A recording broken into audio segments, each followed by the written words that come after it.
going on, folks? It's your boy Desmond D. Back in here.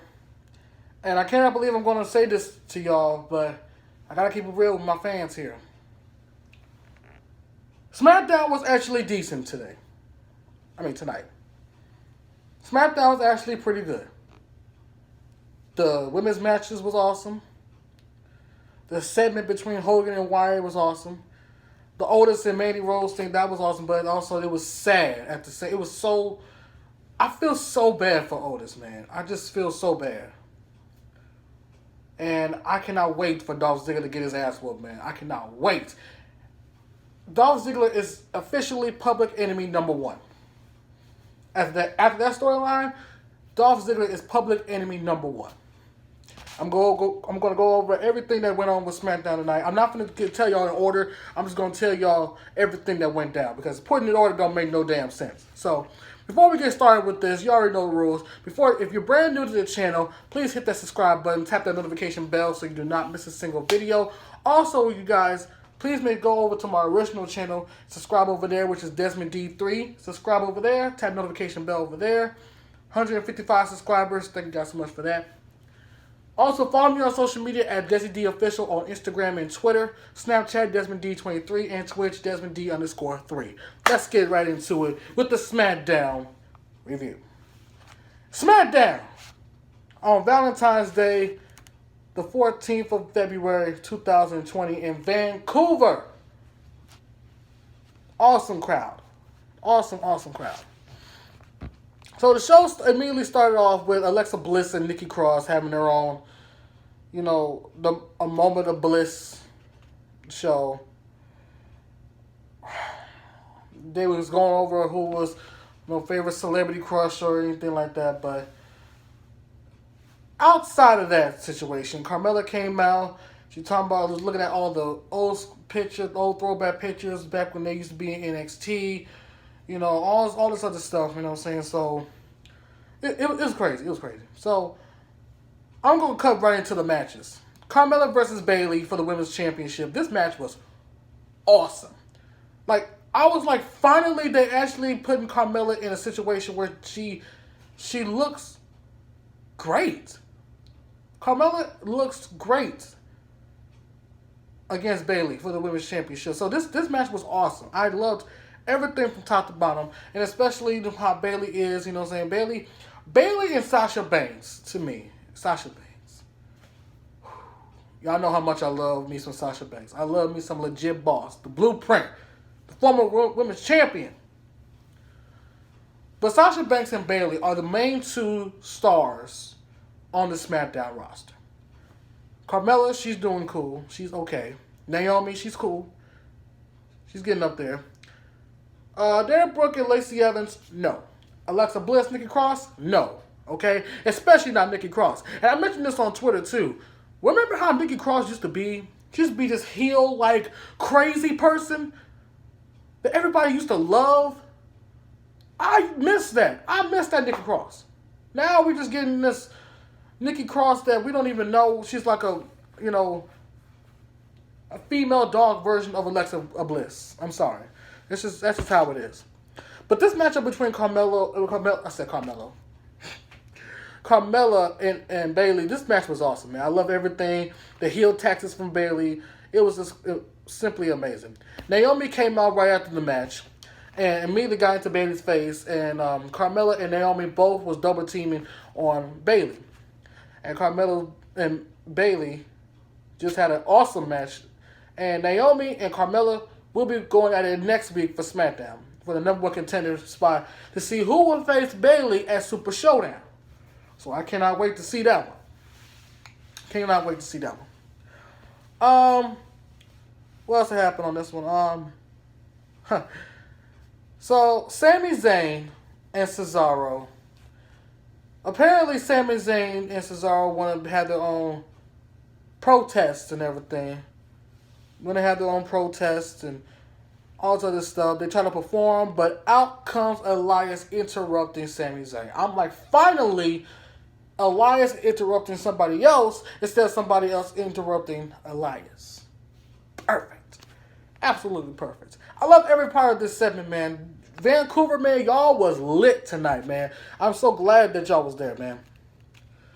So this thing went on and on and on. Sami Zayn tried to do his thing, but the crowd was booing the crap out of him. Everybody was chanting, "Oh, we want alliance," something like that. "Fuck with Elias," all that other stuff. And, next thing you know, Sami Zayn and Cesaro went on to attack Elias. Strowman came out to attack the security guard. Went after Cesaro and Sami Zayn. They tried to run away. The security guard had the legit balls to attack Braun Strowman. But Braun Strowman turned around, ran him into the ring. Elias immediately attacked him. And Strowman and Elias threw the security guard over the crowd. Over the crowd of security guards that were there. Now the security guard sold the shit out of this one, man. Perfect. Hopefully he get a raise out of that one. Hopefully he get a raise. The Hulk Hogan confrontation. Hulk Hogan was there, and he was basically saying that I've been knowing Goldberg for a while now, especially during my time in WCW. And The Fiend is a really good character, really good character, I love watching The Fiend. But Goldberg is definitely the one that will win, in his opinion, who's going to win the Universal Championship. And then next we get a flickering on off thing where Bray Wyatt did his NWO version of the Firefly Funhouse, which was awesome. Loved everything about it. And Bray Wyatt did his little goofy thing with his stuffed animals. I forgot the name of the stuffed animals. Let me know in the comments below what are the names so I can remember. And Hogan was like, "Yeah, you're funny, man. You're funny. I'll give you that one. But Goldberg is serious. And if I was you, I'd watch my back." And Bray Wyatt was like, "Dude, I don't worry about that, bro. I have a Fiend. I'm good. I ain't worried about no Goldberg. And if you have a problem with it, there's always more room for you at the Firefly Funhouse." And there's a picture of the old school Hulk Hogan, and he has eyes shut out and his mouth all closed up and stuff. Hogan immediately was like, "Man, I'm out of here, man. See you at Tampa in the Hall of Fame," and just walked off. And Bray Wyatt was sitting doing his thing. He was like, "Bye Goldberg. Hey Goldberg, see you soon. Bye." All this other stuff. Doing his thing. I definitely love this confrontation. What I would have done is, during that entire time, after he sit there and said, "The Fiend, it's always time for you to do that picture," and then immediately the thing blacks out, the whole screen blacks out. The next all you see is the Fiend going after Hulk Hogan. I think that would be awesome. That would be so good, man. I think that would be perfect. Best part of the show. But this is cool. This is cool. Then we went from good to bad. Cruz and Chad Gable against Sheamus in a 2-on-1 handicap match. 4 minutes, y'all. 4 freaking minutes. Murph YT13, Coltrane, all of y'all who's watching this. I am so sorry that y'all had to sit there and look at this. Because the same 2 guys that y'all use on y'all universe mode, y'all do a great job, by the way, of doing that. Y'all do it so much better than what Apollo Crews and Chad Gable is doing in real life. And that's real. So much better than what they're doing to him in real life. This is 4 minutes, y'all. Crews and Gable deserves better. And I'm not going to keep going into that one. Y'all already know how I am with Apollo Crews. Y'all know I'm a fan of Apollo Crews. You know I'm a fan of Chad Gable. He deserves better. His name is not no Shorty G. It's Chad Gable. Fucking assholes. John Cena is coming back in 2 weeks. I cannot wait for that to happen. And I don't know if y'all know this now, but I am a John Cena fan. Even when he got booted out of the crowd majority of the time, I am still a John Cena fan. Whether he's in the movies or where he's in the ring, I am a fan. I'm sorry. I've been a fan of him for quite a while sometimes. I was a fan of him when I first saw Raw. And I gotta tell you, John Cena has been my favorite superstar to watch ever since. I'm sorry. And then now I gotta go into this Otis and Mandy Rose Day situation. We all been there, man. We all been there, especially in Otis's shoes. When you think you have that you finally got that right girl. You know what I'm saying? You do everything. You help her. You protect her. You do all these nice things for her. And then when you finally think that you finally go on that moment when you've been to go on a date, you're like, yes, I'm gonna go on a date with this girl. Yes.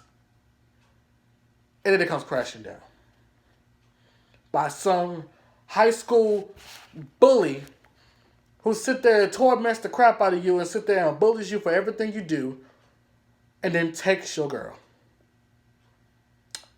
Now, the question is, this is why I love watching JD from New York. I was looking at his SmackDown review as well. And he said the same question that a lot of people was asking.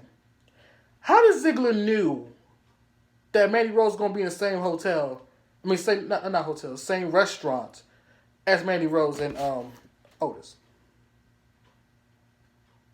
You see what I'm thinking? There's like question mark a lot of things. Hopefully they dig into that next week for SmackDown.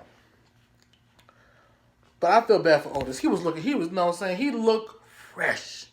He looked good, man. He had on his he had a ripped up suit and everything, like a vest up suit, and he had a bow tie. His hair was looking the silk and it was still wet in the back and everything. He looked sharp. And then as soon as he asked the guy, where's his peach? He said it went that way. Next thing you know, Dolph Ziggler's hands touched the back of Mandy Rose's shoulder. And they started talking. And man, when Otis walked in and saw that, he looked devastated. I'm sorry, I'm trying my best to fight this cough. Sorry. But as soon as he walked in and saw Mandy Rose and Dolph Ziggler eating dinner, the look on this man's face was so priceless. And it was so hurt and devastated. I literally almost cried for the man.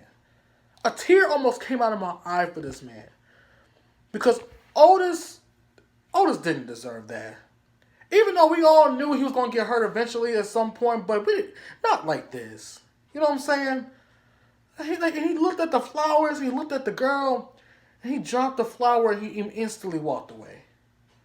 That is not how you want to spend your Valentine's Day, man. Especially with something like that. I hope and pray that Dolph Ziggler get his ass whooped. I hope and pray that does happen. Because Otis does not deserve this. He does not deserve this. Now, there's already talks of a lesbian's storyline coming soon.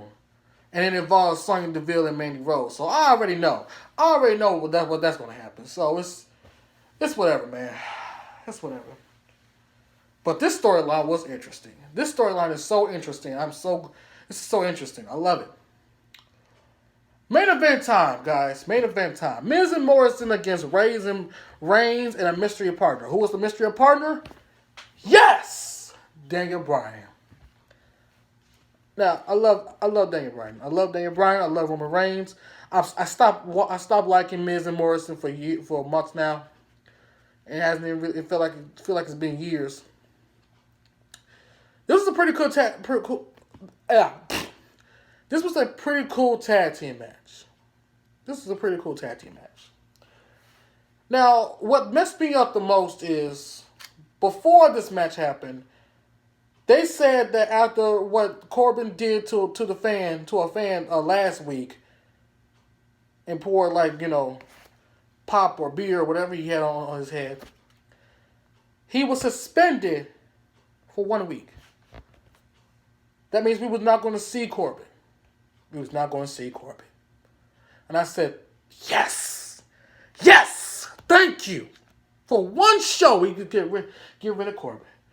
And then all of a sudden, after Daniel Bryan came out, who walks his Burger King looking ass down the goddamn ramp? Not the ramp, to the stairs, and the fans in the audience with a ticket saying that he's in. That he's in the ticket and sitting in a chair. Baron fucking Corbin. Man, I gotta tell you, man, Bruce Pritchard and Vince McMahon really can't go one show without having their bitch on the show, huh? It's ridiculous. It's just ridiculous. Now, did Baron Corbin come in and interfere with Roman Reigns? Of course he did. Of course he did. But he did it after the match. So, Reigns and Bryan win the match. And Reigns didn't even have enough time to celebrate. Corbin immediately hit him with this little stick thing, run to the ramp, and he's sitting on a throne.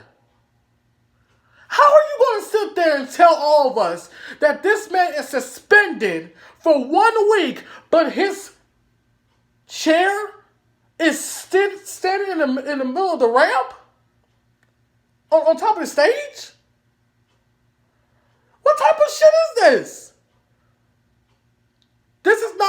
This is a big gap in this whole logic situation.